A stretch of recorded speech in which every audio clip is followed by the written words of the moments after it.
ఎద్దుకండి ఆ ఎద్దు ఇదిగో నా సింహం ఉంది ఎక్కండి చక్కగా అంటే ఎక్కడో ఎద్దే ఎక్కుతాడు.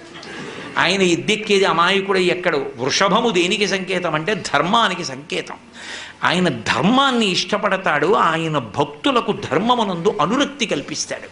అటువంటి పరమశివ తత్వాన్ని మార్చి మాట్లాడి ఎందుకమ్మా ఆయనతో పెళ్ళేమిటమ్మా నా మాట విని విడిచిపెట్టు అని, నేను చక్కగా చూడు ఎంత యవ్వనంలో ఉన్నానో, నీకు తగినటువంటి వాణ్ణి కాబట్టి నన్ను తగిలి నీవు నా వెంట చనుదెమ్ము వనటకుంద నేత్ర వనజనేత్ర, నన్ను తగులుకుని నాతో వచ్చేయి, వదిలేయి తపస్సు అన్నాడు.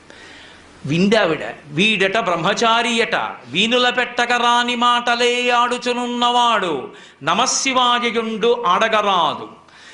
వీని కపటాత్ముని వీపున వేసి ద్రొబ్బుడని ఉగ్రత పల్కిన కాంతలందరున్. వీడు ఇష్టం వచ్చినట్టు మాట్లాడుతున్నాడు, శివనింద చేస్తున్నాడు.